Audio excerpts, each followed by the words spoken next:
Beleza. Só antes da gente começar, eu recebi e-mail com dúvidas, né, sobre tabela de frequência, sobre a tabela de frequência relativa, tá? Então eu vou só explicar rápido esse exemplo porque tem lá na lista do AVA, tá? O AVA já tem uma lista, se eu não me engano é a lista 4 que eu coloquei ontem, que é só sobre essa parte inicial. Eu até mandei e-mail para vocês avisando pelo Google Classroom, tá? Então tem uma questão lá sobre frequências relativas, aí aqui ficou faltando o que eu não corrigi, sobre frequências relativas, aí eu só queria falar como que é a construção da tabela de novo, porque teve dúvida, né? Então, mas vai ser bem rápido. Então funciona assim, né? Eu tenho aqui um exemplo com 20 domicílios e aí a variável que eu estou analisando é o número de filhos por família. Então aqui eu tenho as observações, tá? 0, 1, 0, 1, 2, 1 e assim sucessivamente. E aí a ideia é a seguinte: para fazer a tabela de frequência relativa, você faz a tabela de frequência absoluta, ou seja, você vai contar quantos filhos, quantos domicílios com 0 filhos. 1, 2, 3, 4, 5. Então a frequência é 5.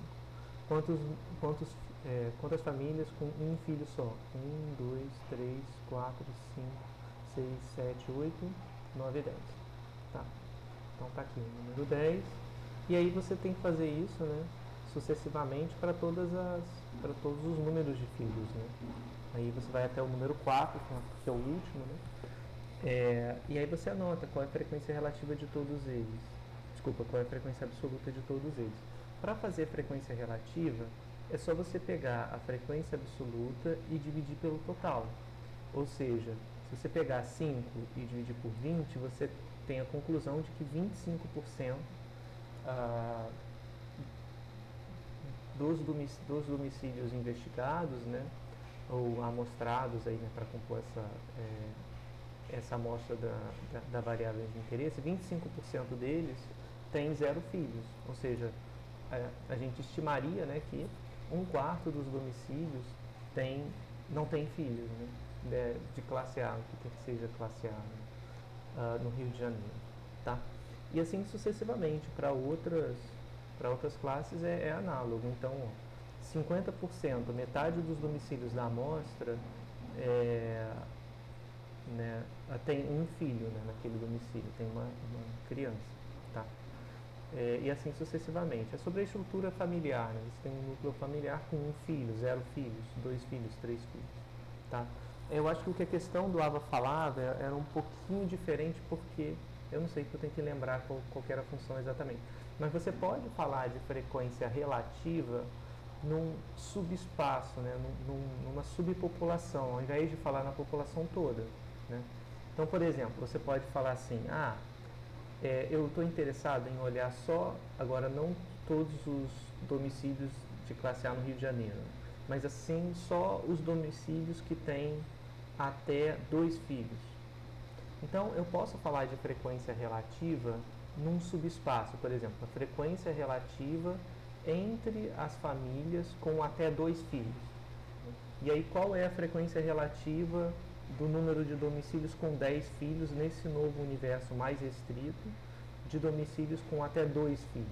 Bom, aí o total aí seria 10, né, que é um filho, dividido por 10 mais 5 mais 3, 18. Tá? Então, eu acho, pelo que eu me lembro vagamente, né, que a questão em si usa um pouco esse conceito, né, de você restringir o seu espaço total a partir de uma tabela maior. Mas é o mesmo princípio. Você só está readaptando o total. Né? Ao invés de dividir ao invés de dividir por 20, você divide por 18. Tá bom? Então esse é o princípio. Eu acho que a questão trata é algo desse tipo. Tá? Mas se a dúvida persistir, né, eu recomendo que volte lá na questão e tente fazer. E se a dúvida persistir, manda e-mail de novo que eu olho mais especificamente por que a questão está pedindo de fato. Tá? Então esse era o ponto que eu queria falar sobre tabela de frequência relativa.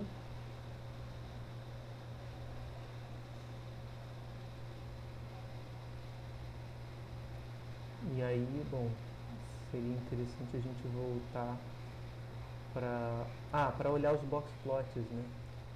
A gente tinha a gente tinha terminado falando sobre os box plots. Então vamos lá, deixa eu só fazer um review rapidinho aqui, uma revisão do conceito, né? Então, no box plot a gente tem essa caixinha aqui. Essa caixinha contém 50% dos dados, né? 25% dos dados se encontram aqui, 25% se encontram aqui, 25% se encontram nesse intervalinho e os outros 25% se encontram aqui, né? Professor, Oi, deixa eu só tirar uma dúvida rapidinho. sim. Os 25%, os últimos, no caso, os mais à direita, eles estão depois do 2395 ou eles estão depois do 2495, né? Que ele tá errado. Esse aqui? É, tipo, os últimos 25%, ele tá depois Ah, de quando fecha a caixa ou ele tá depois do último traço? ele está até aqui, na verdade. O que acaba sendo a mesma coisa do que se eu estendesse até aqui, porque esse é o maior valor. Então, ó, Não, calma, eu me perdi um pouco. tá, peraí. Tem dois 25% dentro da caixa, certo? Sim, Aí quando a caixa fecha, começa o último. isso.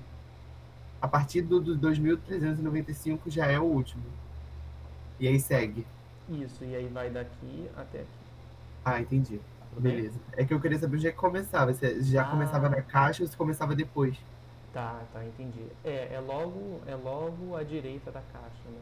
Assim, tirando esses pontos exatamente, às vezes eles coincidem com um dado do problema, né? Às vezes ele coincide com uma observação, né? Mas na maioria das vezes não vai acabar coincidindo. Mas tirando esse tipo de problema, esse tipo de particularidade, é isso, né? Quer dizer que 25% dos dados é maior do que são mais elevados do que 2.395. Tudo bem? Aham. É, uma coisa que eu não entendi direito na última aula, se você puder explicar, por favor. Porque assim, eu Uhum. perdi a última aula normal, né? Eu tive que assistir a Ah, do período passado. tá. Eu não entendi direito como você calcula a quantidade de. O valor numérico que você tem que ir para a esquerda ou para a direita para saber se ele é. Qual é o nome que você chama? Para saber se o número é Outlier? muito discrepante ou não. Isso aí. Ah, deixa eu Aquela ver se, conta que você fez, eu não consegui direito entender. deixa eu ver se eu entendi a sua dúvida. A sua dúvida é como você determina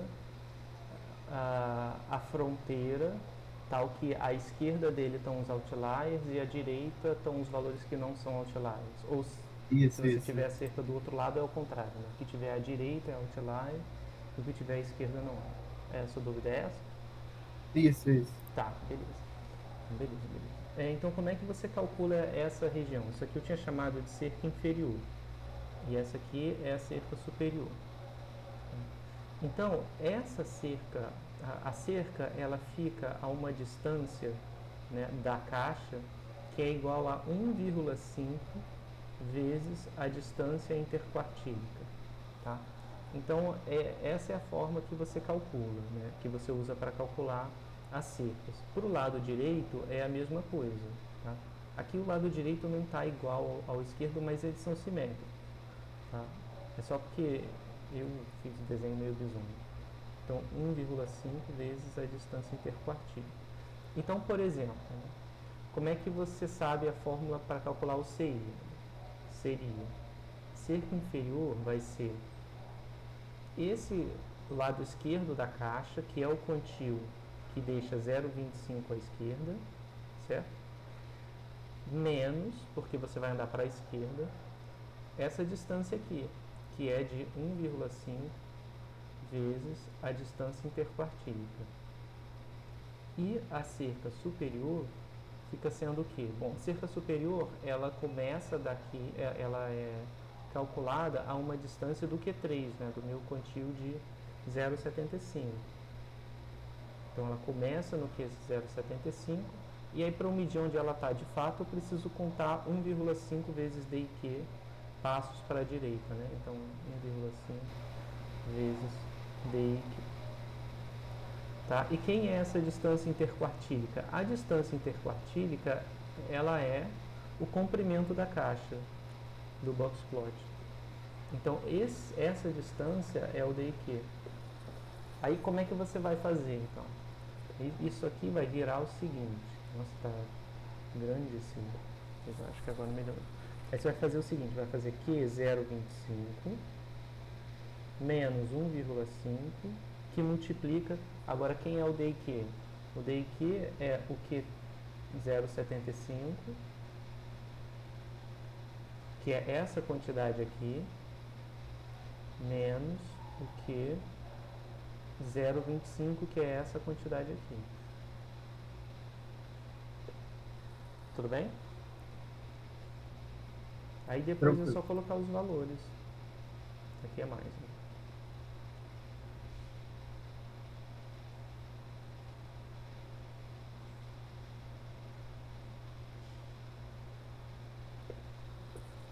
Tá?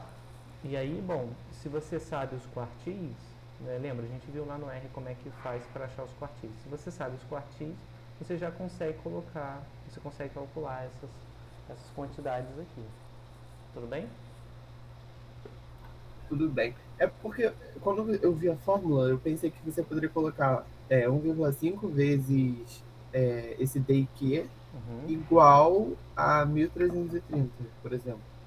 E aí dividir. Ah, não, não, não, não. É porque se você fizer isso não vai dar certo, né? É, É porque o 1330 não é o último, né? Ele é o menor valor, não é isso? O maior valor isso. antes do. Entendi. É, exatamente, exatamente. É porque essa cerca, ela não se, esse ponto aqui, ele não vai até a cerca, né? Se ele fosse até a cerca, todo o box plot seria simétrico, né? Porque ele andaria, essa linha tracejada andaria até aqui e a mesma distância que ele andaria até aqui, né? E quando você olha o desenho do box plot, você tem que, né, se acostumar a imaginar como que é o histograma que está por trás dele, né?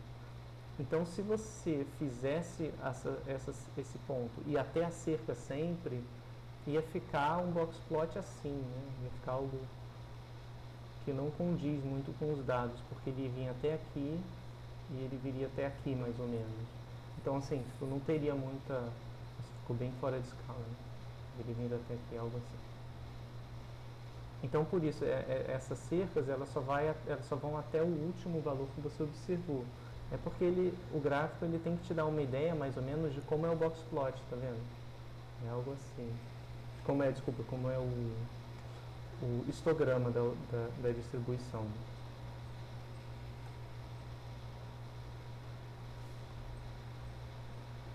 Tá? Enfim, Aí nesse ficaria algo caso você assim. faz 2.395 menos 1928.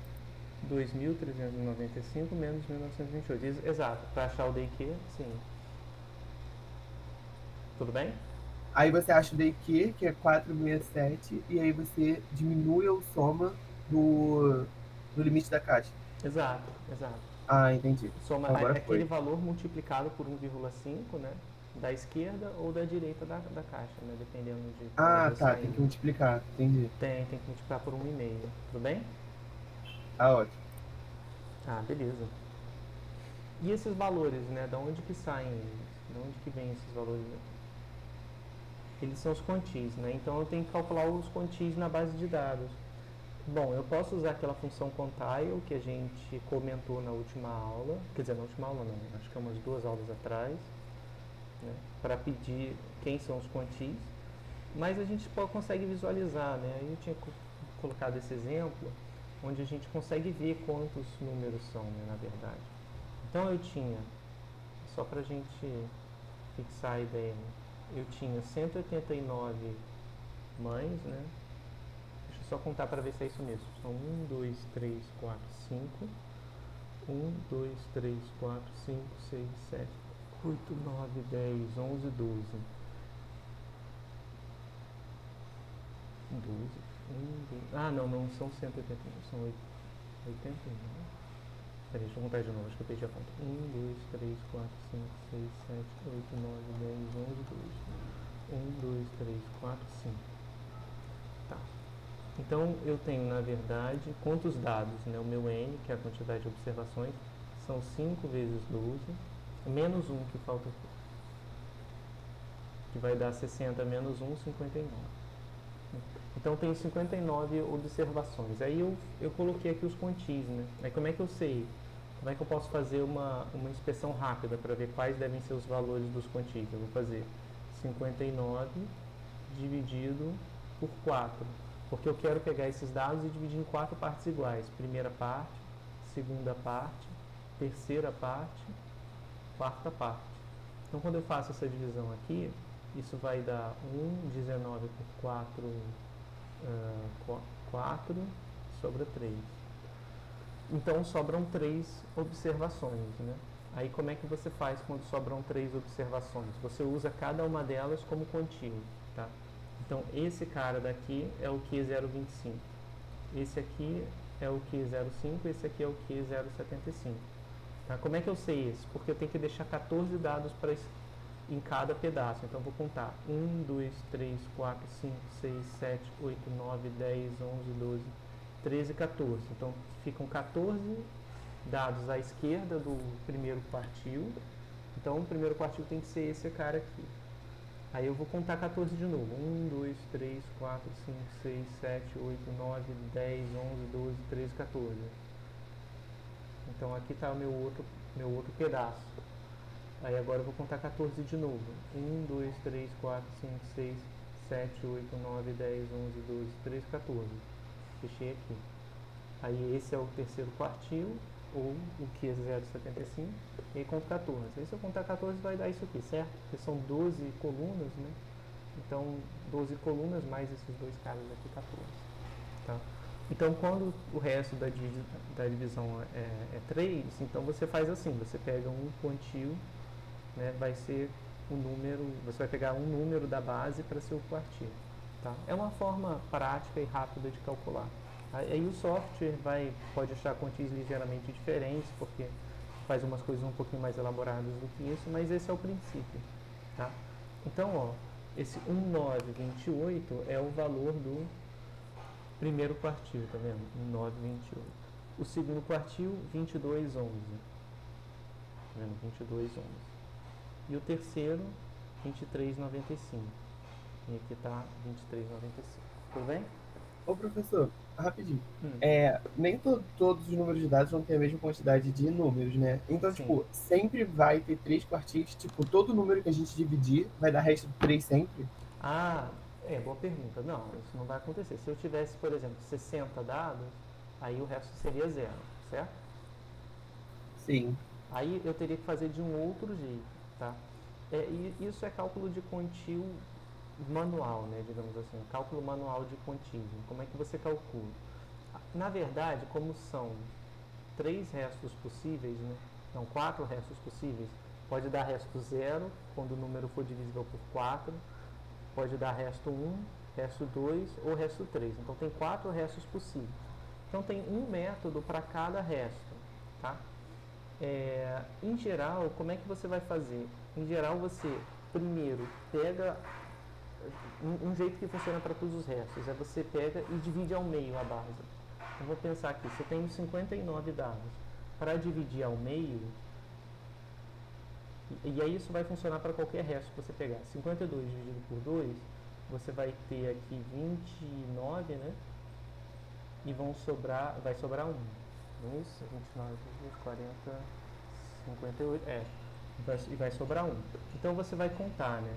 29, então você tem que dividir em duas partes o conjunto de dados. Então você imagina, você tem 29 observações de um lado, mais 29 observações do outro, e vai sobrar uma observação. Essa observação que sobra é a do meio.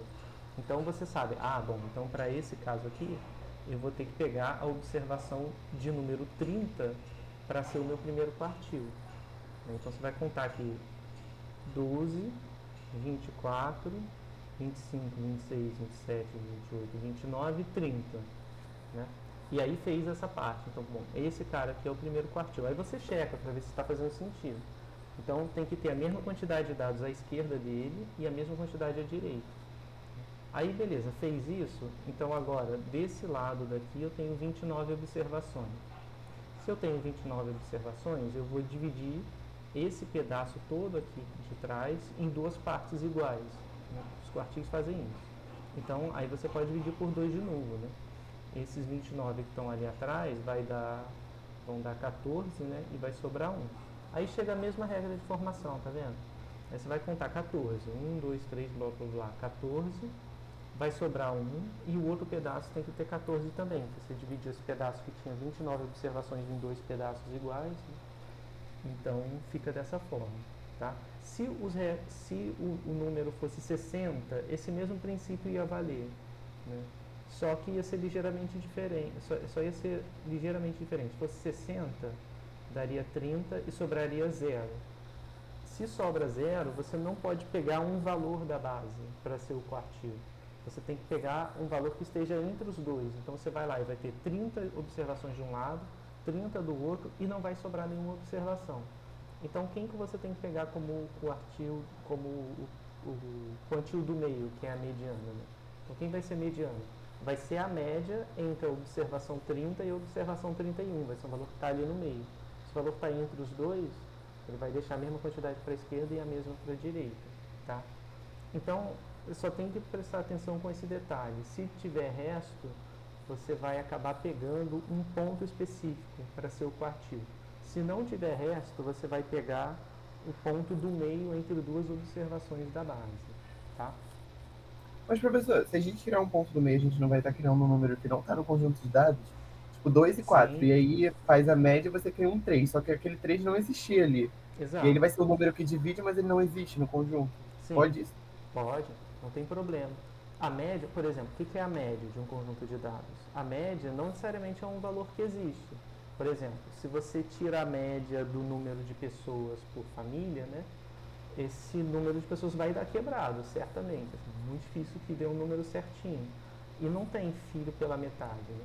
Mas a gente, a média, nesse caso, ela te dá uma ideia geral, né? Uma ideia, enfim, que não necessariamente é um valor observável. A mediana é a mesma coisa. Ela não precisa ser um valor que esteja na base de dados. Ela só te dá uma ideia da posição, entendeu? É que aqui acabou coincidindo com um caso onde o resto era 3. E quando o resto é 3, acontece isso. Acontece que os 3 quartis são números que estão na base. Mas nem sempre vai ser assim. E é melhor que você informe, né, o quantil, mesmo quando ele não é um ponto da base de dados, do que você não informar, né? Porque você poderia dizer, bom, mas se o número não é um número que está na base, então não pode. Então, eu não poderia reportar um quantil para ele. E é melhor não, é melhor você reportar e aí a pessoa vai entender, ela vai saber, não, beleza. Então eu tenho que ter, esse valor está dando quebrado, mas eu sei que esse valor não é um valor possível de sair, ele literalmente. Né? Mas ele está me dando uma ideia de onde está a mediana. Né? Aquela ideia também, né, tem um valor, acho que da geografia tinha uma coisa dessa, faz tanto tempo que eu não me lembro mais, que tinha uma ideia de reposição, né, entre quando você considera filhos de pessoas, né, seres humanos.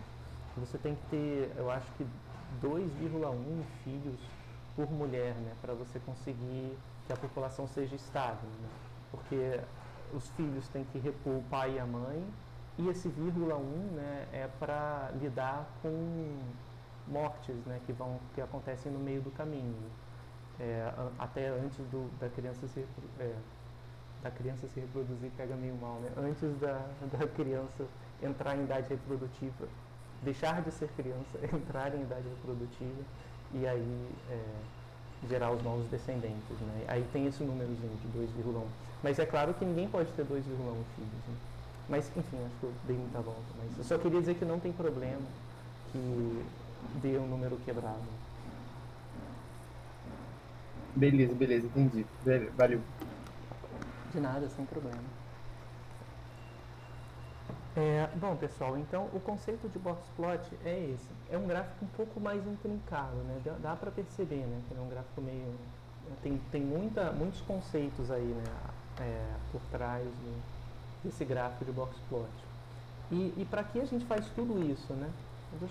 Vou apagar aqui um pouco, só para a gente poder olhar para o histograma e para o box plot e aí imaginar, né?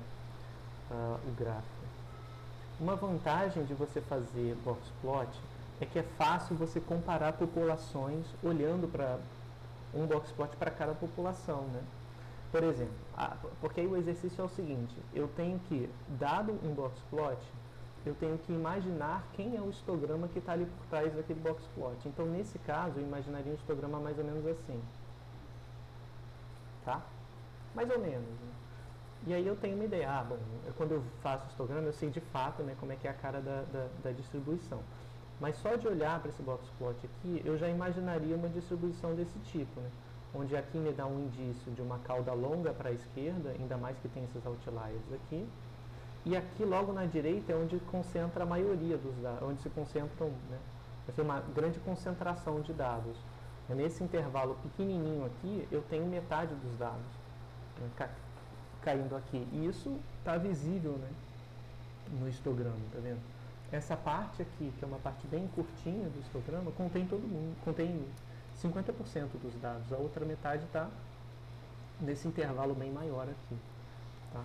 Então a gente, quando olha para um box plot, a gente sempre tem que fazer esse exercício, né, de imaginar quem seria o histograma que gerou o box plot.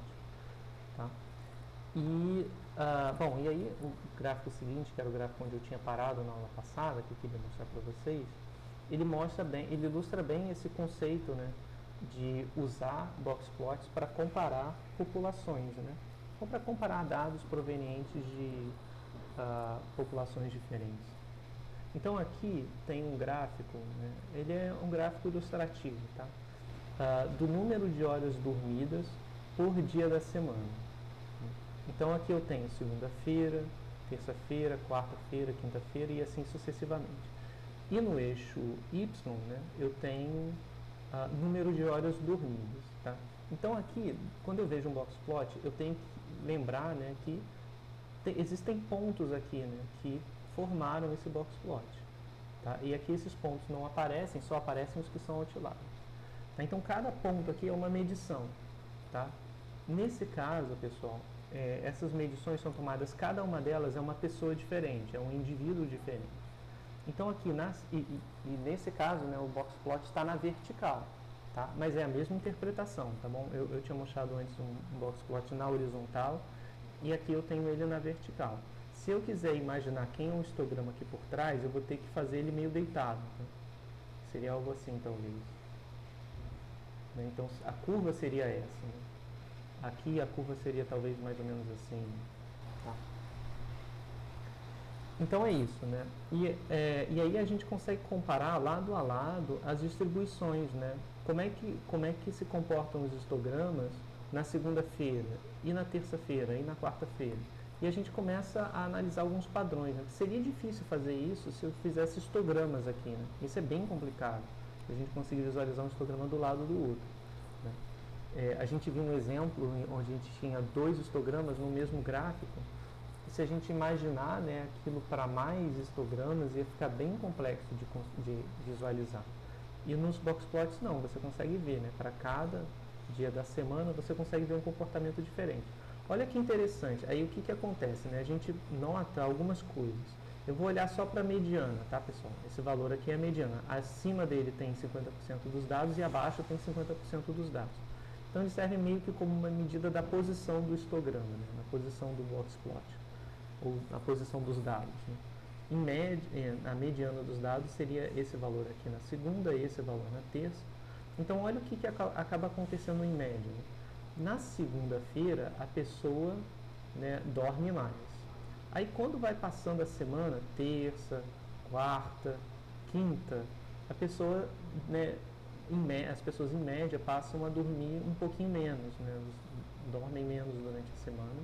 Aí quando chega na sexta-feira, né, aí tem um pico aqui de horas dormidas, porque provavelmente, faz sentido, né, porque provavelmente as pessoas, né, quando chegam na sexta-feira, já está todo mundo cansado a semana toda, quer descansar, então mesmo que você vai dormir mega tarde, você acorda tarde também para compensar, né, para descansar um pouco aí da semana. E você consegue ver esse comportamento pelos box plots. Né? Tem uma pessoa aqui, inclusive, que é um outlier, né, que talvez a pessoa não tenha dormido, né, tá aqui bem perto do zero, então, aquela pessoa ficou direto e não dormiu. Quando chega no sábado, as pessoas ainda dormem uma quantidade de horas maior do que elas costumam dormir na semana, né, mas um pouco menos do que na sexta-feira. E no domingo, né, volta de novo, você tem que dormir você acaba dormindo, né, o normal, o usual aqui, né, ao redor aí das 8 horas de sono recomendado, porque já começa a semana de novo, né, você não vai poder dormir pra caramba, porque o dia seguinte é uma segunda-feira, tá? Então, assim, né, é interessante olhar para essas comparações usando o boxplot, né? Eles são meio que feitos para isso, né? Para poder comparar. E aqui você vê alguns outliers, né? Algumas pessoas que aqui na terça-feira alguém conseguiu dormir 10 horas, né? Um dia da semana é bem difícil conseguir fazer isso. Aqui teve alguém que dormiu entre 2 e 3 horas, coitada dessa pessoa. Aqui no domingo teve alguém que dormiu 12 horas, então assim, enfim. Tá? E aí você consegue ver também, né, outras coisas que não sejam só o comportamento mediano. Você também pode ver que, por exemplo, na terça-feira e na quarta-feira existe uma variabilidade menor, né, na quantidade de horas dormidas por esse grupo de pessoas, porque o boxplot está mais fininho. Tá? Enfim, são características que a gente consegue ver a partir dessas análises aí de comparativas com boxplot. Tá? Então, eles são bastante úteis, em particular, quando você quer comparar diferentes distribuições, né, diferentes populações. Tá? Bom, e aí, pessoal, vamos continuar com outros gráficos, né, e outras formas de visualização de dados. Tá? Bom, um segundo tipo de gráfico é o diagrama de dispersão. Os diagramas de dispersão, eles são pares ordenados num plano cartesiano. Então, eu tenho duas variáveis, né? Aqui a variável 1, que é o x, ela está no eixo x, que é o eixo horizontal. A variável 2 está no eixo y, é o eixo vertical. Então, em geral, quando a gente coloca esse tipo de gráfico, a gente quer explicar a variável y em função da variável x. Nesse exemplo, deixa eu dar um zoom para visualizar melhor. Então, esse tipo de gráfico, né, para cada ponto aqui, ele vai ter uma coordenada x e uma coordenada y. Né? Se você faz isso para todas as observações, você consegue plotar num gráfico. E o objetivo é ver a relação entre as variáveis 1 e 2. Quando a gente coloca o y a variável que a gente coloca no eixo y é a variável que a gente quer explicar usando a variável que a gente coloca no x. Tá? Então, nesse caso, o número de sementes, a gente quer explicar o número de sementes, né, como função da massa seca da planta. Tá? Então, quando a gente faz isso, a gente tem uma ideia, né, que eu acho que é uma ideia intuitiva, de que quanto maior a massa seca, né, maior é o número de sementes que aquela planta pode gerar. Então, cada pontinho desse aqui é uma planta diferente e no eixo Y tem o número de sementes e no eixo X tem a massa seca. Tá? E aqui tem algumas informações, né, pessoal? Porque nota que tem uma reta aqui, né, passando pelos dados. Essa reta é a reta de regressão, né, que a gente chama, que é uma reta que explica a relação média entre y e x. Tá? Essa reta está explicitada aqui. Né? A equação dela vou escrever aqui maior para vocês poderem ver, y igual a 1,779 x menos 35,84. Tá? Então, essa é a equação da reta que explica aí a relação em média entre y e x. Tá? Então, isso quer dizer que aproximadamente, né, uma planta de massa seca x eu espero que ela apresente como número de sementes y o valor 1,779 vezes x menos 35,84. Tá? Beleza? Então, essa é a equação da reta em si. E aí dá para ver, bom, os pontos, eles não estão exatamente em cima da reta, certo? Eles não estão exatamente em cima da reta. É porque essa reta é o que você espera, né, para a quantidade de sementes em função da massa seca. Mas não quer dizer que você vai observar exatamente o número de sementes esperado. Existe aí uma flutuação aleatória, né, ao redor da reta. Por exemplo, essa distância aqui é uma flutuação aleatória, essa é uma flutuação aleatória, essa aqui também, e assim sucessivamente. Tá? A gente nota nesse gráfico, né, que a reta parece estar aproximando muito bem os pontos. Né? Está aproximando muito bem, que os pontos estão bastante bem distribuídos ao redor da reta, né, a curtas distâncias da reta. Tá vendo? As distâncias verticais para a reta são curtas em geral, são pequenas. Tá? E aí, isso aqui está sendo informado a gente consegue ver isso, pelo esse númerozinho aqui, que é o R2, que deu 97,23%. Tá? Esse R2 quer dizer o que, pessoal? O R2 quer dizer o percentual de variabilidade em Y que eu consigo explicar pelo modelo linear através da variável x. Ou seja, 97% de toda a variabilidade de y consegue ser explicada por x por um modelo linear, né, por uma reta linear. Tá? Ou seja, isso quer dizer que o número 97% aproximadamente da variabilidade no número de sementes pode ser explicada através da massa seca da planta, né, com uma relação linear. Tá? Nesse outro exemplo, a gente tem quantidade de peixes por 75 metros, né? Então aqui ele está olhando para um peixe específico, esse long nose dace, né? Em número de peixes por 75 metros, stream, eu não sei o que traduzir isso, num rio, né? Contra a concentração de nitrato. Então aqui tem a concentração de nitrato no rio e aqui tem a quantidade de peixes, né, numa extensão aí de 75 metros. Tá? Fichado nos square roots. Tá. Então isso quer dizer que, bom, essa quantidade aqui, ele só está dizendo, né, que ele calculou a raiz quadrada para fazer a regressão linear, mas tudo bem, não precisa se preocupar com esse ponto.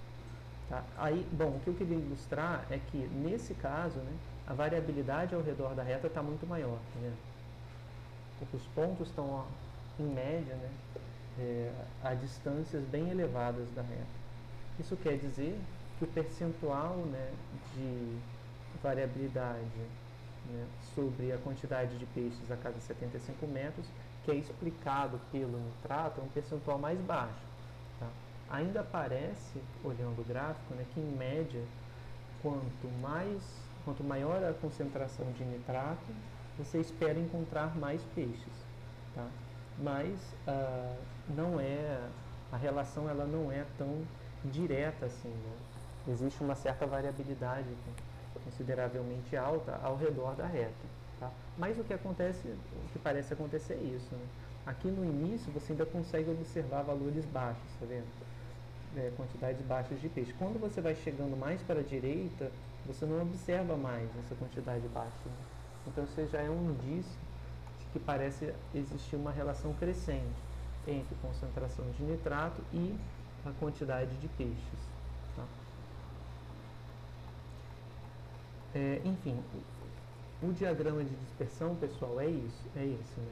Não precisa ter uma reta, tá? Num diagrama de dispersão, ele pode ser só os pontos. Tá? Aqui eu aproveitei para explicar com as retas, para que vocês tenham uma ideia intuitiva do que a reta está fazendo. Né? Só está ajudando a ver uma relação crescente, né, entre uma variável e outra. Né? A relação podia ser decrescente também, né, se os pontos fossem assim. Tá?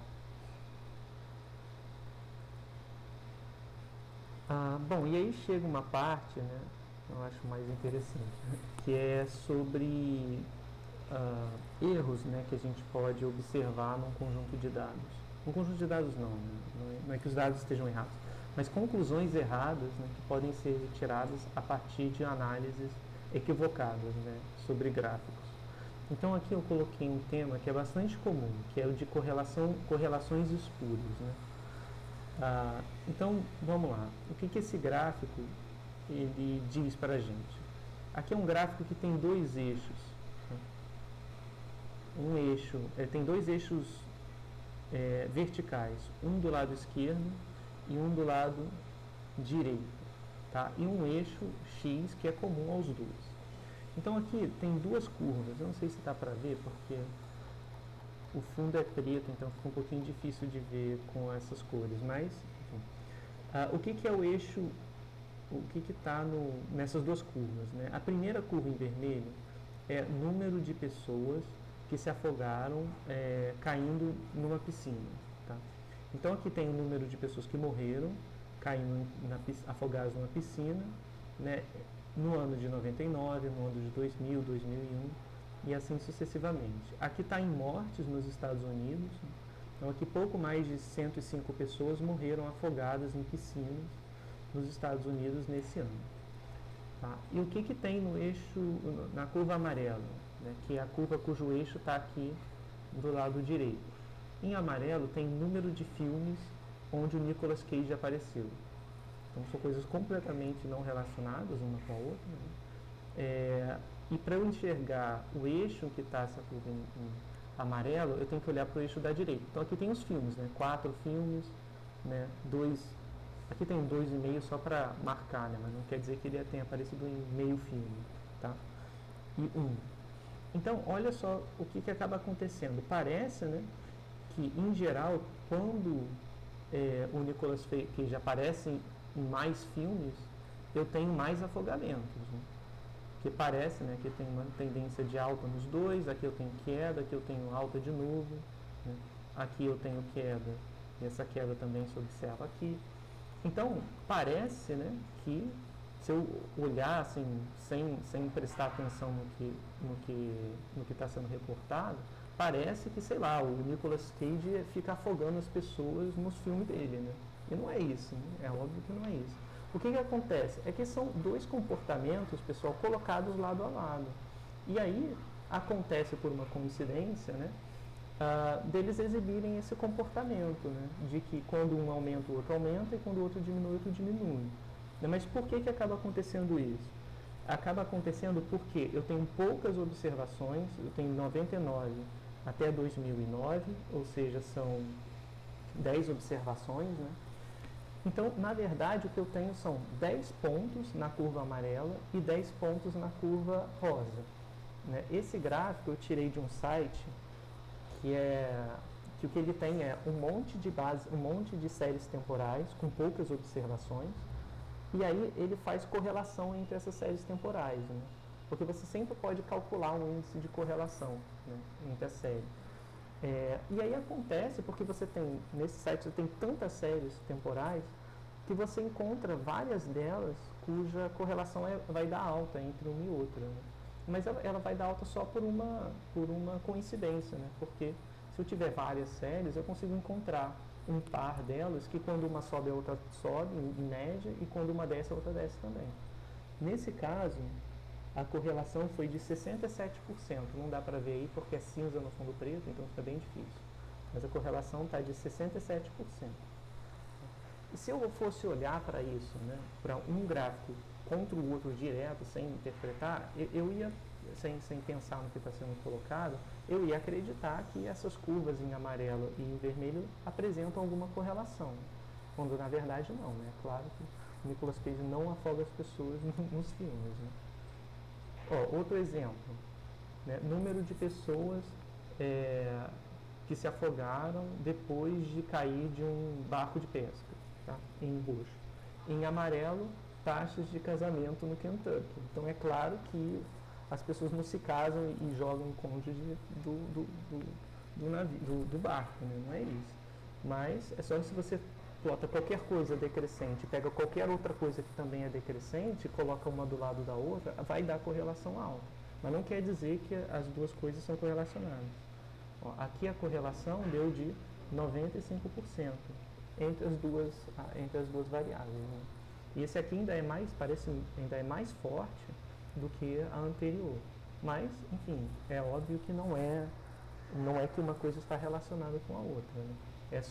Foi só uma coincidência. Né? Então, se eu pegar qualquer curva decrescente e plotar contra qualquer outra curva que seja decrescente, também a correlação vai dar alta. Tá? Ainda hoje em dia, com a velocidade aí que as fake news se propagam, isso aí é terrível. Né? É muito fácil você fazer qualquer afirmação de correlação ou até de causalidade e enganar um monte de gente, né? Então, enfim, eu só estou mostrando aqui, pessoal, para que vocês tenham sempre isso em mente, né? Não é porque você vê dois gráficos, duas curvas, onde elas apresentam um comportamento similar, né, de acréscimo e decréscimo, né, que essas curvas estão correlacionadas. Tem sempre que olhar para o que as variáveis significam. Mais à frente a gente vai ver mais alguns exemplos onde acontecem bizarrices assim, e até coisas até bem sérias. Vamos lá. Então, sobre correlações espúrias era isso que eu queria comentar. Alguma dúvida até aí, pessoal? Vou aproveitar e beber um pouco d'água aqui. Tudo certo. Acho que ainda não. Tá, beleza. Bom, aqui eu tenho outro gráfico, né, que é para comparação de curvas, tá? A gente já viu algo parecido que era com as sementes, né, com diferentes tratamentos. Então, nesse caso é um pouquinho diferente porque a gente também tem os intervalos de confiança associados, tá? Então, olha, nesse gráfico eu tenho o número de indivíduos pela quantidade de dias, né? Então, se trata de duas espécies, né? Uma Daphnia magna, né, e uma Daphnia sp, né? Então, essa Daphnia sp está em preto e a outra em branco. Então, essa Daphnia magna, ela parece expressar uma taxa de crescimento, né, mais baixa do que a Daphnia sp. A Daphnia sp cresce mais rápido, né? A população cresce mais rápido.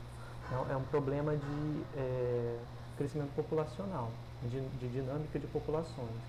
E aí, nota que, né, eu tenho uma curva ajustada em cada população e eu também tenho esses intervalinhos, tá vendo? Isso aqui, pessoal, são os intervalos de confiança que a gente vai estudar mais à frente, né? E qual é a ideia desse intervalo? Ele está dizendo assim, ó, na figura, né? Ele está colocando a média da população, né, da densidade populacional, mais ou menos um desvio padrão. Ou seja, esse ponto aqui é a média, né? Então, naquele terceiro dia, provavelmente é que eu não sei, eu não lembro mais o estudo, né? Ele está falando aqui, são 6 réplicas, né, em 1 litro de água. Então, esse x barra aqui é a média dessas 6 amostras, né? Então, você tem 6 amostras com as Daphnias sp em cada uma delas, né? 6 amostras com as magnas lá dentro, e assim sucessivamente, né? E aí, você compara, né? Para você não colocar 6 curvas aqui, você pode colocar um intervalo. Então, esse pontinho aqui é o x barra, né? No dia 3, tá? E essa média leva em conta 6 observações, né? 6 réplicas. E essa distância aqui é o desvio padrão, né? O desvio padrão de x. Então, olha só como esse gráfico é interessante, né? O que ele está fazendo, ele está combinando as duas coisas. Ele combina a estimativa pontual média e também combina variabilidade. A variabilidade está sendo medida aqui pelo desvio padrão, que é a distância entre a bolinha e o extremo. Então, com isso, a gente tem uma ideia, né, pessoal, de quais dias tiveram mais variabilidade. Aqui no terceiro dia para a Daphnia sp foi o que teve mais variabilidade. Para o 9º dia foi o que teve menos. E a gente também vê aqui isso na magna. Tá? Então, esse conceito de você olhar para os intervalos e ver a variabilidade, ele é interessante porque você pode comparar as populações, né? Você consegue ver, por exemplo, que não tem, né, não parece ter, como eu posso falar, não parece ter overlap aqui, né, entre uma população e a outra, né? À medida que logo nos primeiros 2 ou 3 dias, você não observa nem nos maiores casos, né, da Daphnia magna, você tende a não observar valores, né, na mesma escala de magnitude do que a Daphnia sp. Tá? Então a gente diz que o crescimento ele parece ser estatisticamente diferente para as duas espécies, porque esses intervalos não se intersectam. Tá? É claro que essa é uma análise puramente visual. Tá? Quando a gente estudar intervalos de confiança, eu acho que vai ficar mais claro esse ponto de ser estatisticamente diferente. tá? Porque as curvas sempre vão ser diferentes, mesmo que as, elas sejam bem próximas, né, uma da outra, que não é o caso aqui, né? Mas a questão é ver, será que essas curvas estão suficientemente distintas umas das outras, uma da outra, né? Elas se intersectam ou não? Então, o intervalo me ajuda a ver isso, né? A ver esse ponto. Aí aqui eu botei uma foto, né, dessa da minha máquina. Aí tá aqui a fotinha dela.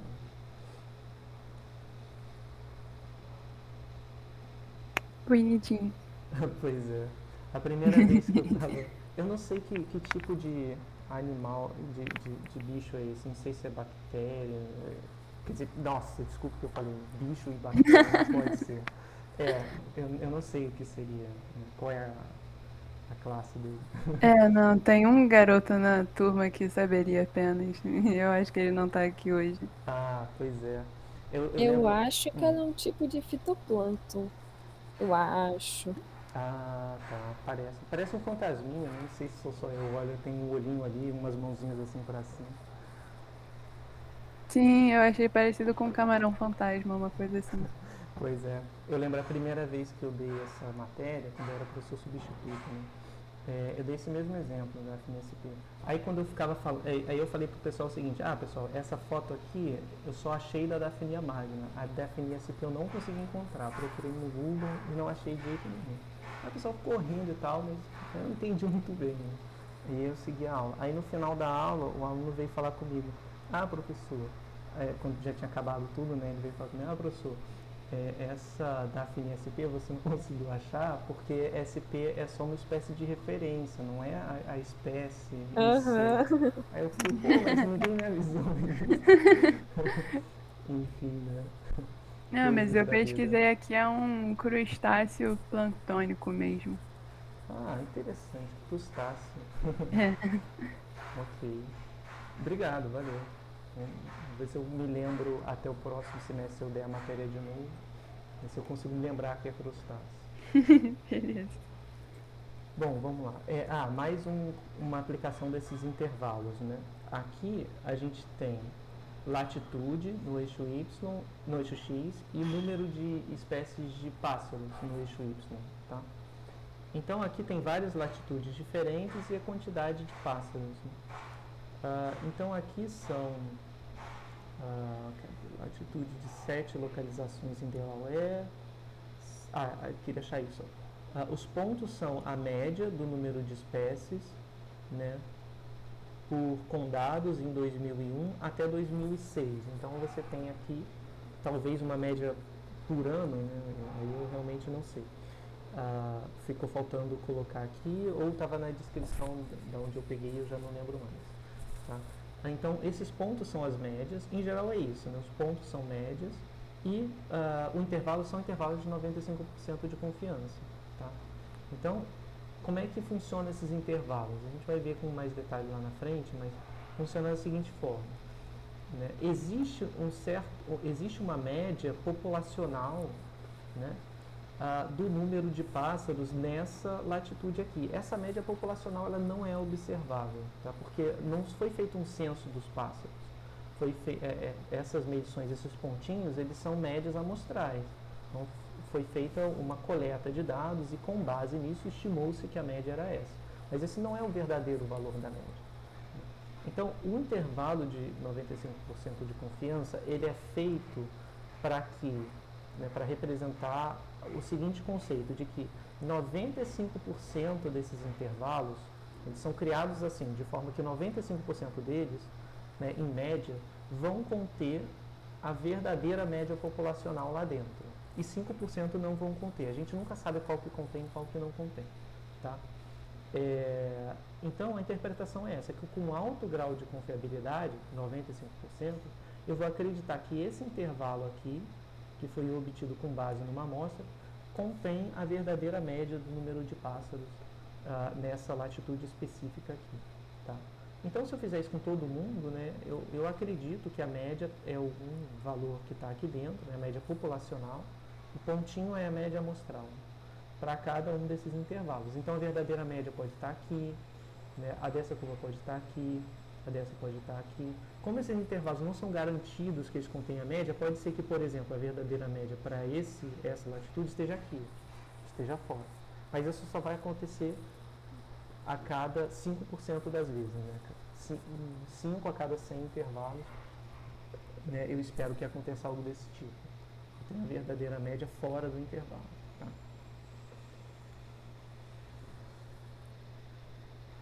Bom, isso pode ser feito também com gráficos de barras, né? Eu acho que tem algumas áreas na biologia onde as pessoas gostam de reportar o dado assim. Faz o gráfico de barras, né? E em cima do gráfico de barras coloca um intervalo de confiança. É a mesma coisa, né? Aqui eu tenho o ponto que é a média do intervalo.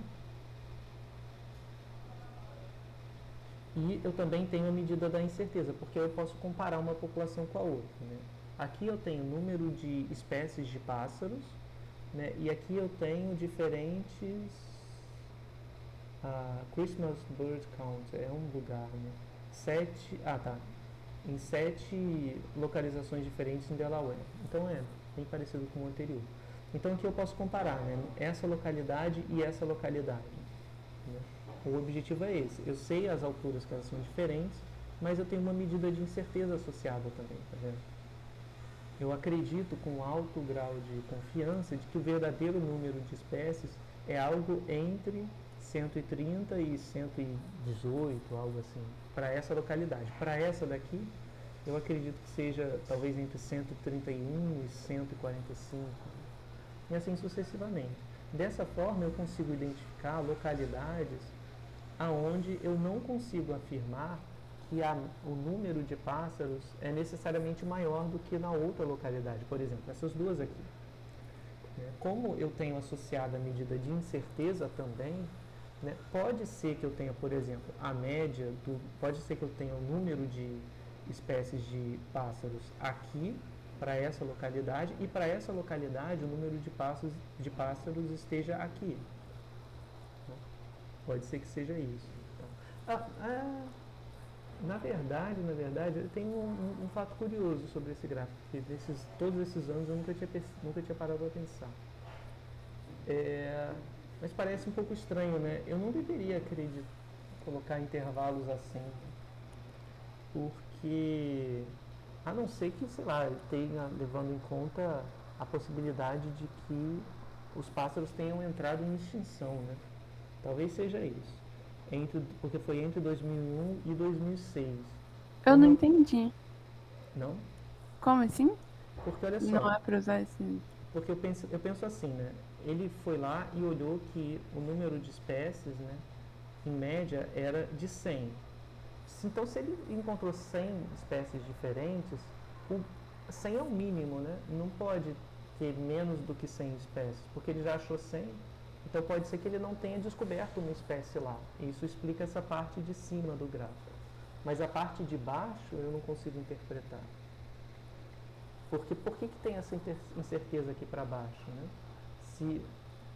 Porque pensa só, se eu estou estudando uma região e eu descobri que lá tem 10 espécies, e eu olhei 10 espécies de pássaro lá.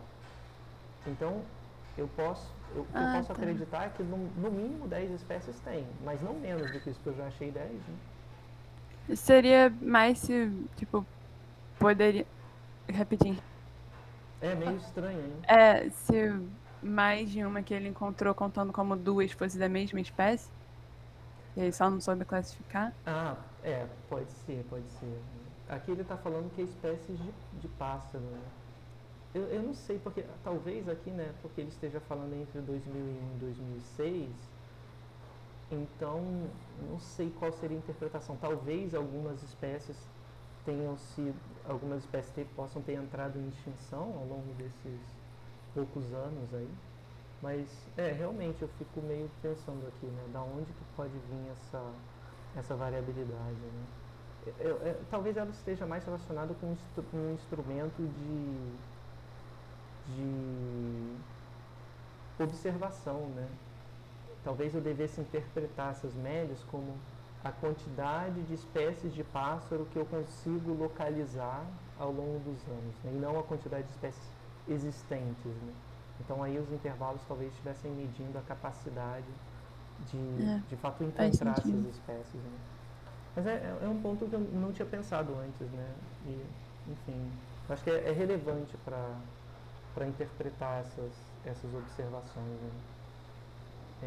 Enfim, eu fico curioso para saber qual era o contexto. De repente eu volto lá no livro para dar uma olhada de onde veio esse gráfico. Bom, vamos lá. Bom, e aí agora, pessoal, entra uma parte. A gente está falando bastante tempo sobre as interpretações, né? Mas eu acho que é interessante a gente ver isso, né? Porque a gente vê muito mau uso de gráficos. Eu separei esse finalzinho só para colocar alguns exemplos de coisas, de gráficos, né? Com erros, né? E, às vezes alguns erros são bem bizarros, né? Enfim, para a gente ficar sempre alerta, né?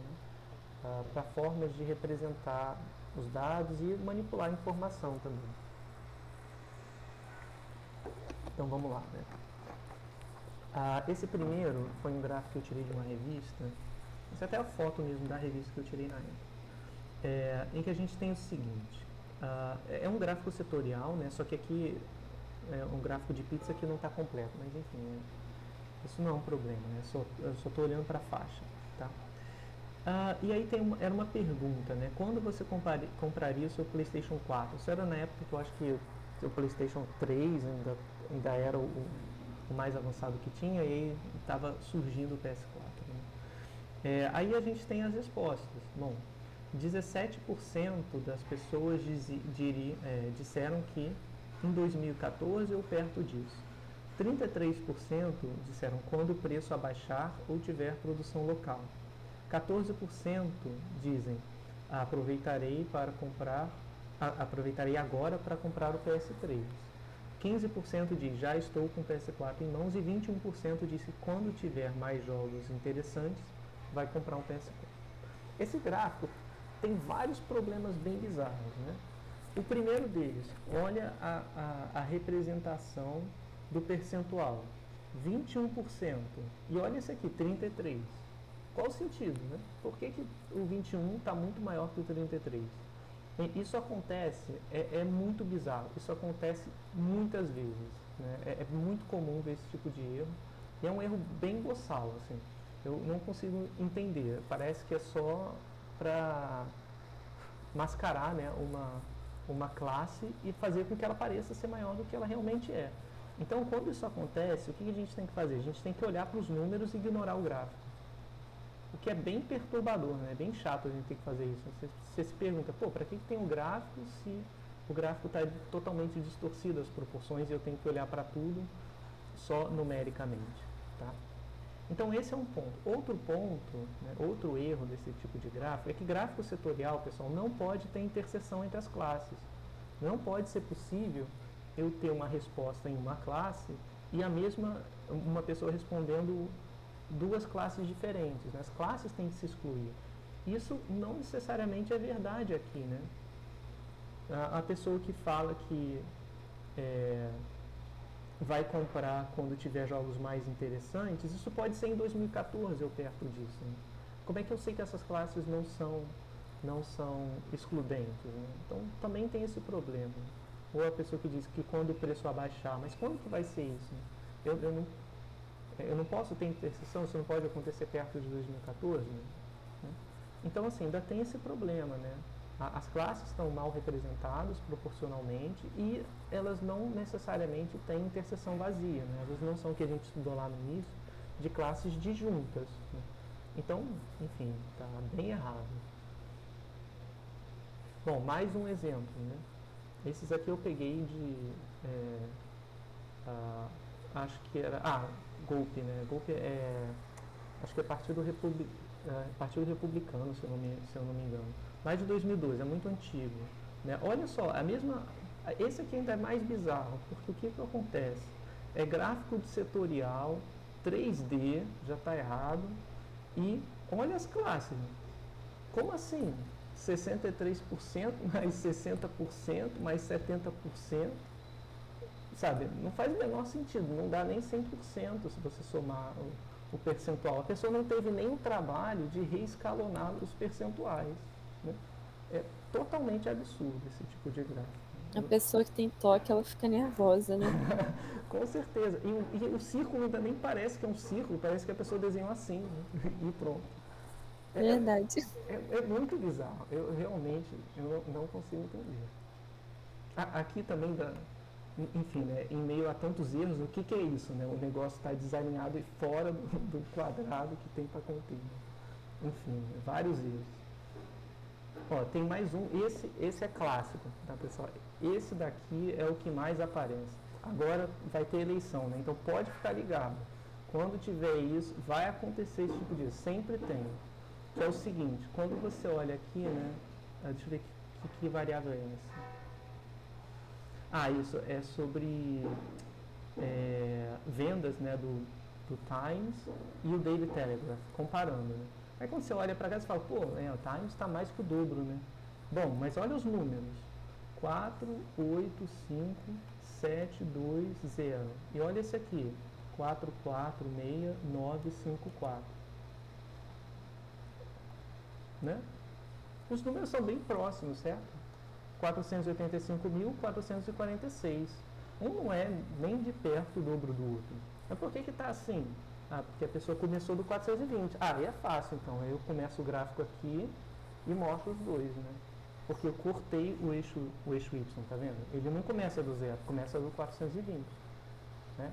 Aí, bom, parece, né, que realmente a diferença é gritante, né, entre um e outro. Só quando você olha o número é que você tem a noção do grau da comparabilidade entre as duas grandezas. Né? Então, isso aqui, pessoal, é claramente intencionalidade do discurso. Né? Você pegar a pessoa que está olhando ali desprevenida, ela vai pensar, poxa, realmente tem muito mais, né? Esse aqui parece ser mais que o dobro do outro. E, na verdade, não é assim. Campanha eleitoral acontece isso direto, pode reparar. Só que eles fazem isso com gráfico, em geral é gráfico de série temporal, né? Mas é o mesmo princípio acaba acontecendo. Aqui, ó, mesma coisa, né? Taxa de tax rate ai meu Deus, imposto, né? Olha as comparações, 35%, 39%. Parece que essa barra é 5 vezes a outra, né? E não é, porque o gráfico está começando no 34. Aí é muito fácil, né? Mesma coisa. E esse aqui é o mais absurdo de todos. E esse é bem sério. Os outros, assim, não que os outros não sejam sérios, mas né, você não vê uma consequência assim, péssima, né, de uma do gráfico estar errado, né? Claro que você não quer fazer coisas erradas, mas enfim, eu não sei estimar qual é a consequência disso. Agora, esse teve consequências bem grandes, né? Então, quando teve, pessoal, lá no início, né, da pandemia, né, lá da Covid-19, eu não sei se vocês chegaram a ver isso, porque foi bem no início da pandemia, né? Era um problema, entre aspas, né, entre Covid e antena 5G. Então, aqui nos gráficos, droga, eu já não lembro mais qual gráfico é de qual, tá? Mas enfim, não vai mudar a análise em si, tá, pessoal? Mas é que eu realmente não lembro. Então, um desses gráficos é a quantidade de antenas 5G e o outro gráfico é casos de Covid, tá? Eu não lembro qual que é qual, mas vamos supor que aqui seja 5G, tá? A análise não vai mudar e aqui seja Covid-19. É um erro meu que eu realmente não me lembro e eu deveria ter anotado qual que é Covid e qual que é antena 5G. Você vê que tem uma coincidência, né? Parece, né? Onde tem mais antenas 5G, tem mais Covid. Então pronto, né? É aquele mesmo caso, né, que eu estava mostrando dos dois gráficos de série temporal. Só que aqui são gráficos, né, de processo pontual, que a gente chama, né? Onde você tem para cada localidade, você tem o círculo, né, deve estar referente ou a casos de Covid ou a antenas de 5G. E aí o que as pessoas começaram a afirmar, óbvio, né, que as antenas 5G estão potencializando os casos de Covid, né, nos Estados Unidos. Isso virou um problema.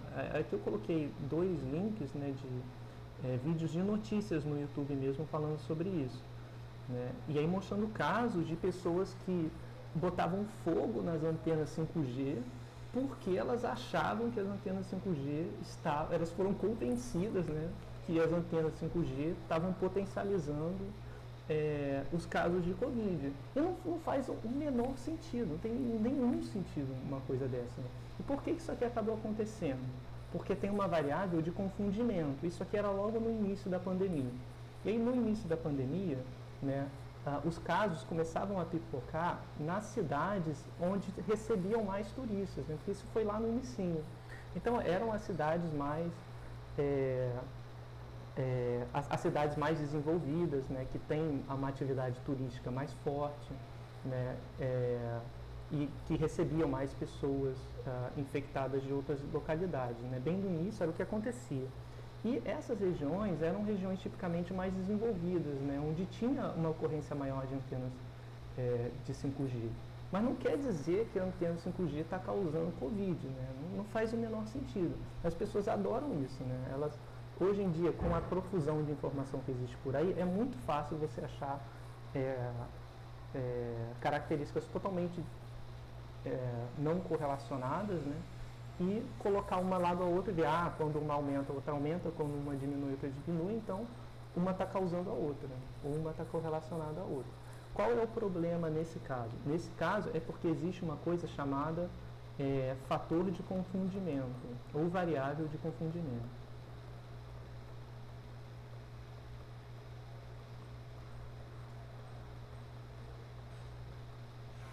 Que é uma variável que não está sendo medida, e essa variável ela é correlacionada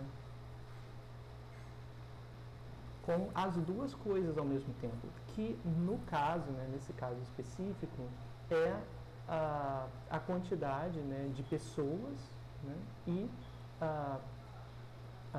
o desenvolvimento tecnológico dessas regiões, que eram as que mais recebiam, né, onde mais recebiam os turistas lá no início. Tanto é que a pandemia começou assim, né? Começou nos países mais desenvolvidos, né? Porque é onde recebiam mais as pessoas que tinham os casos. E aí é que se espalhou pelo mundo inteiro, né? Então, e começava muito assim, né? Se fechava os aeroportos e tudo mais, né? Para tentar conter a expansão aí da Covid. Então foi algo que aconteceu. Por eu esquecer que existe essa variável, né, que está relacionada a ambas, eu posso chegar a esse tipo de conclusão, de que as antenas de 5G causam Covid, né, e realmente não tem nada a ver uma coisa com a outra.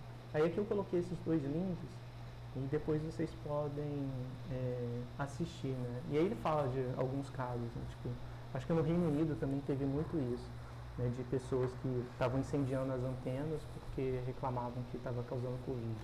Então foi um problema sério aí no início. Mas aí as pessoas pararam de fazer isso porque chegaram outras fake news aí, então o pessoal vai migrando de uma para outra e é assim que resolve, né? Quando surgir uma fake news diferente, né, que não seja correlacionada à Covid, talvez a gente se livre das fake news da Covid. Mas é sempre assim, a gente se livra de uma e chega em outra.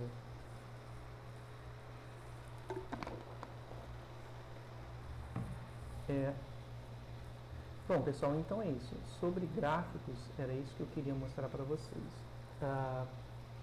Então, essa primeira parte, a gente falou mais sobre a interpretação, né, viu alguns tipos de gráficos diferentes, para que eles podem servir, e também algumas consequências, né, de interpretações equivocadas de gráficos. E aí eu queria mostrar para vocês, pegar a segunda parte da aula, vai ser mais rapidinho, para a gente falar sobre as análises de dados no R. Então peguei aqui, aqui eu tenho aquele conjunto de slides que eu coloquei para vocês no Classroom logo agora antes de começar a aula. Puxa, aqui está bem pesado esse PDF aparentemente.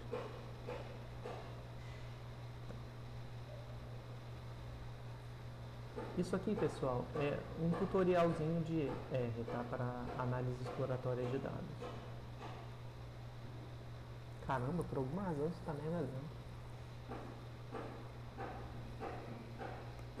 Deixa eu ver se é o leitor. Às vezes é o leitor.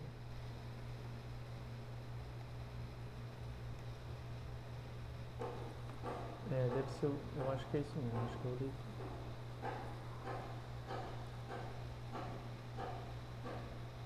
Nossa, imagina quando começar a rodar as coisas no E, como vai ficar.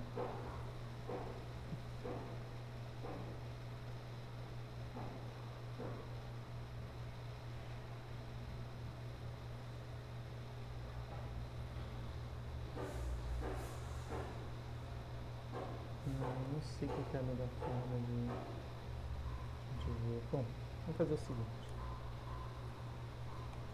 Vou abrir aqui o RStudio coloquei aqui do lado. Aí eu quero ver dessas... agora acho que deu uma melhorada.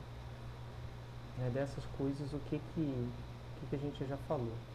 Isso era uma apresentação que eu fazia logo no início do curso, mas eu achei que ficava melhor colocar mais para o meio, né? E aprendendo R ao longo do curso em si, né? E aí eu estou aproveitando esses mesmos slides que usava especificamente sobre R. Então muita coisa daqui a gente já viu. Né? Então, essa primeira parte fala que você tem o R, que é a linguagem de programação, e você consegue escrever coisas nele, né? Mas é até a dúvida de um de vocês, né? Que não aparece com essa interfacezinha que tem uma parte de cima, outra parte de baixo. Né? Então o R ele só tem essa parte aqui, basicamente. Então você não consegue salvar, você escreve alguma coisa e ela fica para sempre. Né? Então fica bem difícil de trabalhar. Ao invés disso, a gente trabalha, em geral, né, no RStudio, que ele tem funcionalidades mais elaboradas. Né? E aqui tem um ambiente, a gente já vem falando sobre isso, então acho que não é novidade. Né? Aqui é a área onde você escreve os scripts, aqui é onde saem os resultados, aqui a gente consegue visualizar as variáveis, né, que é o que a gente chama de ambiente R, e aqui tem as saídas, que são os gráficos, os pacotes, um help. Aqui tem como executar um script, mas a gente já vem usando isso. Né? Você pode clicar em Run para rodar tudo, ou você pode botar o cursor em uma linha e rodar aquela linha, né? Como a gente vem fazendo. Vendo? Tem um ponto, né, que eu não comentei com vocês, mas eu acho que vocês já devem saber, que você pode salvar esses scripts. Vou pegar um aqui que não está salvo, tá? Esse aqui, por exemplo. Se eu quiser, eu posso salvar ele. Vem aqui em File, Save. Aí ele vai salvar o script em si, né, pessoal? Então,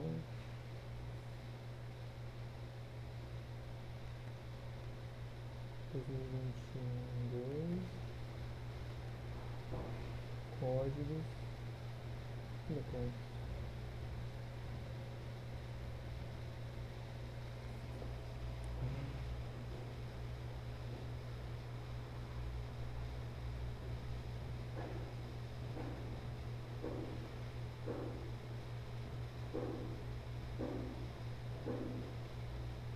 Nossa, que estranho, não estou achando usar a minha pasta de códigos.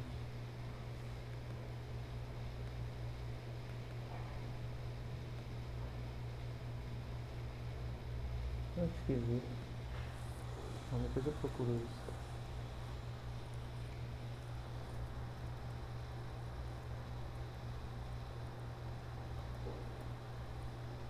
.r. Aí você salva com essa extensão .r. Aí, pronto, esse arquivo que eu acabei de salvar é o arquivo que contém esse script aqui. Aí se eu quiser abrir ele, eu posso abrir no R ou posso abrir no próprio... Ou posso abrir em algum leitor, né? Posso vir aqui e abrir com... Posso abrir com R direto, né? Eu posso abrir com um editor de texto também, como se fosse um bloco de notas. Porque é só texto, né, que ele contém.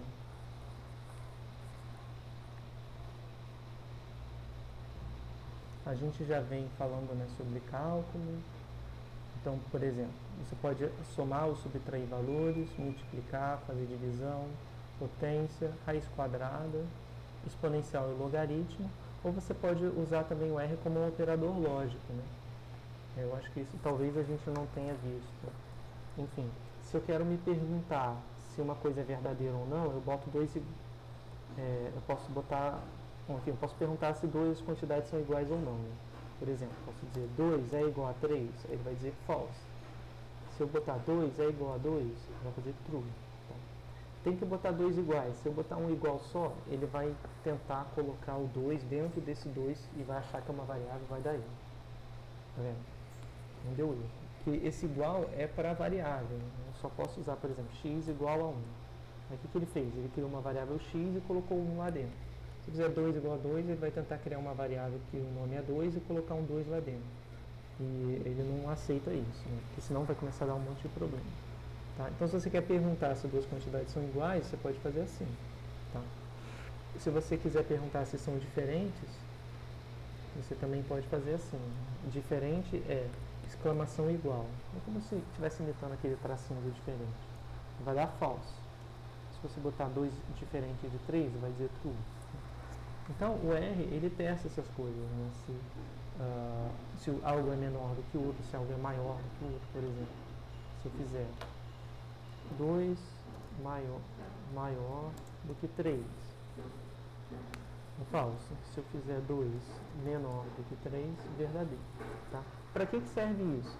Bom, você pode estar fazendo isso para, por exemplo, comparar a média de duas populações. Você pode saber assim, será que a média de X é menor do que a média de Y? Aí ele vai te dizer. Se você tiver uma variável X e uma variável Y, né, em que uma seja uma população e outra seja outra, você pode perguntar isso. Enfim, aí tem menor ou igual, que é menor com o igual depois, ou maior ou igual. Aí tem alguns cálculos, mas eu não quero me preocupar com isso. Bom, armazenamento de informações, isso basicamente é atribuir, né, expressões para dentro de uma... colocar valores, né, dentro de variáveis. É o que a gente já vem fazendo. X igual a 5 mais 9 menos 8. Aí você pede o valor de x, dá 6. Tá? Isso aqui é interessante. Né? Você também pode salvar a área de trabalho. Né? Como assim salvar a área de trabalho? Eu mostrei para vocês como é que faz para salvar o script, certo? Quando você salva o script, ele vai salvar todos os códigos que você rodou no R. Mas e se eu quiser salvar o conteúdo das variáveis? Né? E se eu quiser salvar, por exemplo, vou botar aqui para... Vou apagar tudo. Para apagar aqui, clica no console, Ctrl L, e vou apagar as variáveis que aparecem aqui. Agora eu vou rodar todo esse código. Eu posso clicar aqui em Run. Ele vai rodar linha a linha. Então, vou dar Ctrl Enter até chegar no final.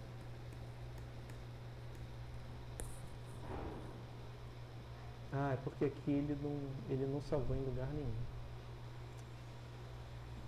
Tá. Vou fazer o seguinte. Esse primeiro, vou fazer x igual a r norm em 1. Tá? Então eu peguei essa normal que eu gerei aleatoriamente e salvei ela no x. Aí, vamos supor que eu queira salvar essa informação de que o x é igual a menos 1,49. Eu posso salvar isso. Né? É só salvar o que a gente chama de workspace. Então, se eu vier aqui...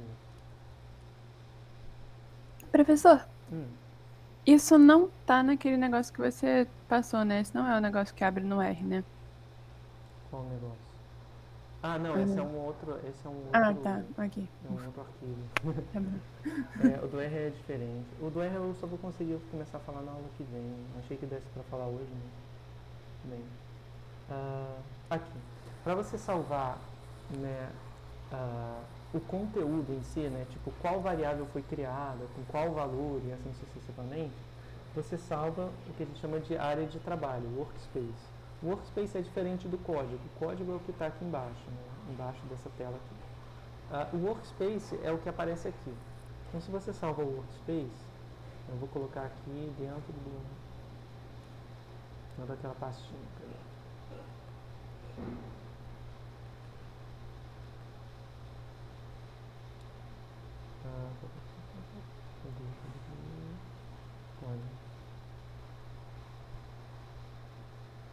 Ah, botei load workspace, não é isso. Session, save workspace yes. Ah, até chegar lá agora. Ah, cadê?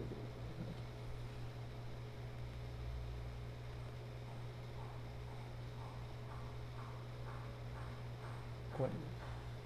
Tá.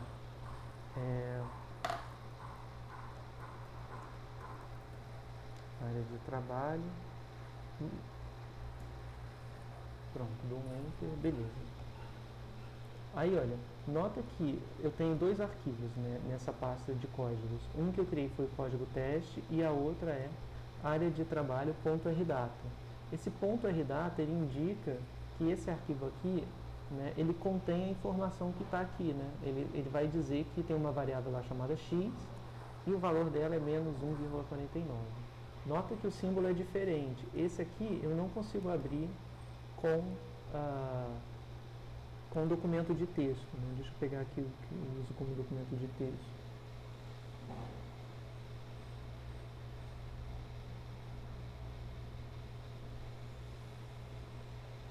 Serve esse aqui, ó, LibreOffice Python. Ele vai ler tudo esquisito, tá vendo? Ele não entende, porque não é um arquivo de texto, tá vendo? Ele é um arquivo esquisito que contém informação lá que o x é igual a menos 1,49. É isso que tem. Então não adianta, eu não consigo abrir ele com documento de texto. E para que ele serve? Agora eu vou vir aqui e vou apagar essa informação, né? Vou apagar isso da base das variáveis criadas. Se eu vier aqui perguntar quem é o x, ele vai dizer que não conhece x, porque eu já apaguei a memória. Aí, o que eu posso fazer? Eu posso vir aqui em Session, Load Workspace e carregar aquela informação lá, de que o x é igual a menos 1,49. Então, cadê?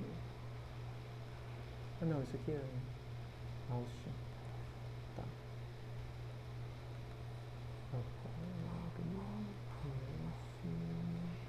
Códigos. Aqui, área de trabalho.rdata. Tá vendo? Quando eu carreguei, ele já disse que o x era igual a isso. Então, venho aqui, ó, veja qual o valor de x. Tá certo? Para que serve isso, né? Lembra lá que eu tinha mostrado para vocês logo nas primeiras aulas sobre equação de equilíbrio de Rashomon-Berg? Né? O que a gente tinha feito lá era gerar uma série de gerações, né, de animais. Uma geração fictícia, em que aí a gente escolhia cada geração, gerava um filhote, escolhia 2 indivíduos para gerar um filhote aleatoriamente, e aí simulava uma morte naquela população e fazia isso para várias gerações. Então a gente tinha anotado lá os genótipos de cada indivíduo. Né? Então, como isso era tudo gerado aleatório, né, o que eu fiz para gerar os gráficos, eu salvei, eu rodei uma vez aquele programa, e aí eu peguei a área de trabalho, que foi todas as variáveis que foram criadas naquele programa, e salvei como um workspace. Aí, né, porque cada vez que eu rodasse, ia gerar uma série diferente de dados. Então, para fazer o gráfico, eu salvei, uma coisa que você pode fazer é salvar o workspace e depois carregar de novo. Né? Toda vez que você quiser gerar o gráfico, você pode botar o workspace de novo, né, para você poder trabalhar. Então, lá já vai ter todas as variáveis que você criou. Então, é só uma forma diferente de você trabalhar, onde você salva direto o conteúdo das variáveis. Em geral, as pessoas fazem isso, ou quando o seu programa tem muita variável e você vai usar algumas delas, mas você não quer salvar cada uma individualmente, você salva a área de trabalho inteira de uma vez. Né? Ou quando você está lidando com dados gerados aleatoriamente, você quer salvar, né, aquela geração aleatória, você salva o workspace. Então, enfim, é uma funcionalidade um pouco diferente do que a gente vinha fazendo. E nota que o formato é .rdata, né? Quando que o formato de código R é .r. E aí pode ser .r ou .r maiúsculo, tanto faz. Tá? Bom, aí tem uma partezinha que fala sobre vetores, matrizes e data frames. Né? Então, bom, aí eu vou só falar sobre essa última parte para a gente poder concluir, né, e poder fechar a aula. Então, vetor, matriz e data frame serve para quê? Serve para armazenar dados. Aqui ficou uma formatação esquisita, mas eu acho que foi na hora de converter para o PDF, tá, pessoal? Que ficou com essas coisas não ficaram coincidindo. Porque aqui no meu computador é LibreOffice, então quando muda de PowerPoint para LibreOffice fica meio bugado o formato. Mas a questão é a seguinte, né? O que eu vou querer fazer vai ser importar uma base de dados. Então eu tenho uma base, né, salva em algum lugar e eu quero importá-la para o R, porque aí eu consigo trabalhar com aquela base de dados, né? Minha pergunta é, bom, beleza, depois que eu importei a base, como que eu armazeno? Né? Eu vou armazenar numa matriz, num data frame, né? E como, se eu fizer alterações nessa base, como que eu salvo a base de dados? Tá?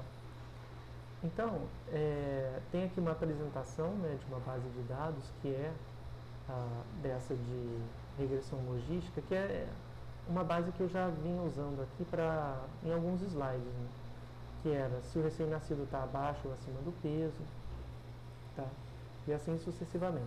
O nome dessa base é essa daqui, ó. Essa lowbwt.csv. Então, deixa eu puxar daqui, e eu tenho que pegar do outro. Ah não, acho que eu já fiz, espera aí. Não.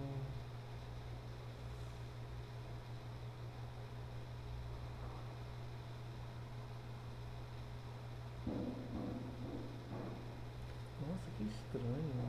Parece que sumiu um monte de coisa aqui no computador.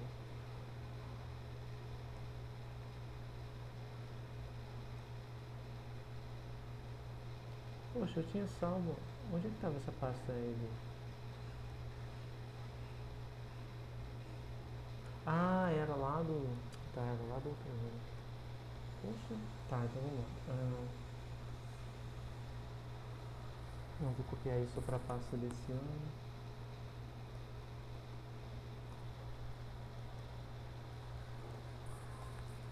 Eu só passei para cá. Então, olha, a gente vai ver a leitura dessa base aqui, lowbwt.csv. Aqui eu dei 2 cliques nela só para a gente ver como é que é a base de dados, tá? Então, ó, essa é a minha base de dados. Eu tenho, cada coluna dessas é uma observação. Então, esse ID aqui é o identificador, né, da gestante, né? Lembrando que esse é o problema lá de ter das gestantes, né? Gestantes não, das puérperas, né? Que você anota, né, qual foi o peso, né, da criança quando ela nasceu e anota algumas informações sobre a mãe. A primeira informação está aqui em ID. Essas 3 colunas são colunas que não são importantes, tá? Ela só tem a numeração que vai de 1 até a última mãe, que eu acho que é 189, se não me engano. Tá? Então foi informação repetida que está na base, que não é muito útil. Tá? Então ele é assim, a primeira linha tem um identificador da variável e as outras linhas são os conteúdos. Então aqui, identificador da mãe, né, e aí tem a listinha. Deixa eu abrir de novo para eu conseguir visualizar. Poxa, mas ficou tão estranho. Deixa eu ver se abrindo aqui fica melhor de ver.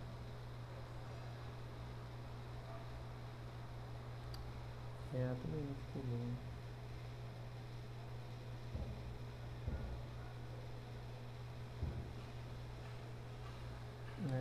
Bom, enfim, depois eu vou tentar formatar isso melhor. Não sei por que ficou desse jeito. Eu achar o original em PDF. Mas aqui tem a lista, né? Se a criança, é porque era para estar, esse low era para estar aqui, a idade está certo, tem que estar aqui, o peso deveria estar aqui, mas acabou vindo para a linha de baixo, não sei porquê. Então, essa coluna do low,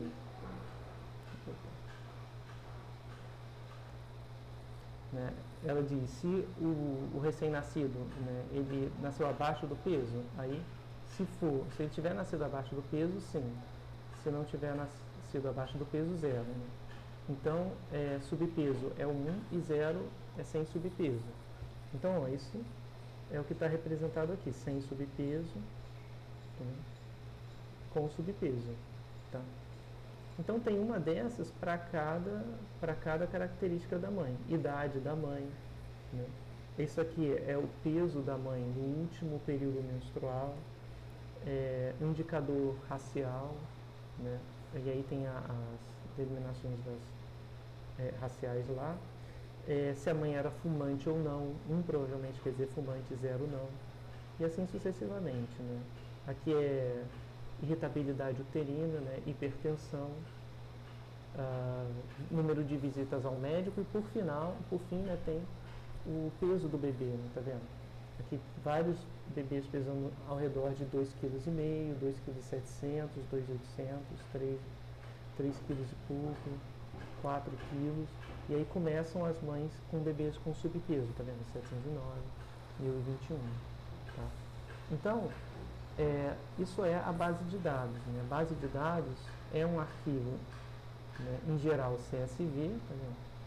Um arquivo CSV, e a gente precisa carregar a informação desse arquivo para a base de dados, para a gente poder trabalhar com essa base no R, tá? Então, pessoal, faltam 5 minutos, então é melhor eu não passar para essa parte agora, porque ela leva mais de 5 minutos para entender e para replicar no computador. Então, vamos fazer o seguinte, na próxima aula, a gente começa por aqui, tá? A gente vai retomar, então, esse conjunto de slides, e aí eu faço essa parte da leitura da base de dados com vocês, e a gente vê isso com calma, tá? Então, a gente retoma a partir daqui, e até o finalzinho a gente vai ver como que faz alguns gráficos e tudo mais, né? Aí tem aí leitura de dados da Covid lá pro finalzinho, que é daquele Covid agregado, aquela base de dados, tá vendo? Eu vou mostrar para vocês como que faz esses gráficos, e aí vocês têm uma ideia, né, tem uma noção de como aplicar isso aí ao longo da vida acadêmica de vocês, tá? Mas vou parar por aqui, pessoal, porque daqui a pouquinho já dá 10 horas. Né? Beleza, professor.